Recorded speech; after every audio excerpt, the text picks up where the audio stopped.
वैनगंगा नदीला आलेला महापूर हा नैसर्गिक पावसाचा नसून साठवलेल्या पाण्याचा पूर आहे।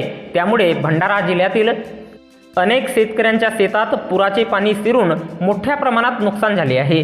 झालेल्या नुकसानीचे तात्काळ पंचनामे करून शेतकऱ्यांना आर्थिक मोबदला द्यावा अशा मागणीचे निवेदन अन्यायग्रस्त शेतकरी संघर्ष समितीच्या वतीने जिल्हाधिकारी कार्यालय भंडारा येथील जिल्हा अधीक्षक मार्फत महाराष्ट्राचे मुख्यमंत्री यांना दिलेल्या निवेदनाच्या माध्यमातून करण्यात आली आहे।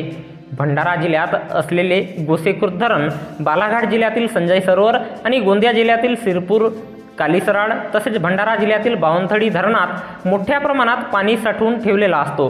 साठवून ठेवलेल्या पाणी वैनगंगा नदीत सोडल्यामुळे दरवर्षी पूर परिस्थिती निर्माण होऊन शेतकऱ्यांच्या शेतातील पिकाचे मोठ्या प्रमाणात नुकसान होत असते। याची कल्पना शासन आणि संबंधित अधिकाऱ्यांना माहीत असताना साठवून ठेवलेला पाणी दिनांक 24 जुलै 2024 रोज बुधवारला वैनगंगा नदीमध्ये सोडण्यात आला। त्यामुळे वैनगंगा नदीला महापूर आला असून यात शेतकऱ्यांचे मोठ्या प्रमाणात नुकसान झाले आहे।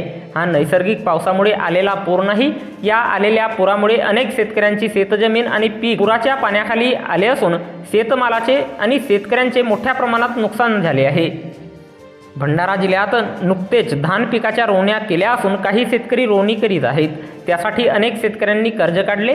आर्थिक अडचणीत शेतकरी आहे तरीसुद्धा धरणात साठवून ठेवलेला पाणी वैनगंगा नदीत सोडून दरवर्षीप्रमाणे यावर्षी सुद्धा शेतकऱ्यांवर शासनाने अन्याय केला आहे। या पुरामुळे शेतकऱ्यांवर मोठा संकट कोसळत आहे। हातचे पीक जात आहे। उपासमारीची परिस्थिती निर्माण होण्याची शक्यता भंडारा जिल्ह्यातील शेतकऱ्यांवर आली आहे। म्हणून दिनांक 24 जुलै 2024 रोज बुधवारला दुपारी 4 वाजता अन्यायग्रस्त शेतकरी संघर्ष समितीचे भंडारा जिल्हाध्यक्ष चंद्रशेखर भिवगडे, विष्णुदास लोणारे, नितेश बोरकर, पुरुषोत्तम गायधने, कोठीराम पवनकर, दशरथ शहारे, अजय सोनटक्के यांनी जिल्हाधिकारी कार्यालयातील जिल्हा अधीक्षक रोहिणी पाठराबे यांच्यामार्फत मुख्यमंत्री महाराष्ट्र शासन यांना निवेदन पाठविले आहे। निवेदनात पुढे नमूद करण्यात आले आहे की दिनांक 24 जुलै 2024 रोजी ज्या शेतकऱ्यांचे शेतजमिनीत पुराचे पाणी शिरले असून शेतमालाचे नुकसान झाले, या शेतजमिनीचे तात्काळ पंचनामे करावे।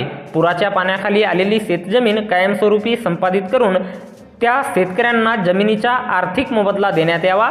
दरवर्षी होणाऱ्या नुकसानीपासून शेतकऱ्यांना वाचविण्यात यावे अशी मागणी निवेदनातून करण्यात आली आहे।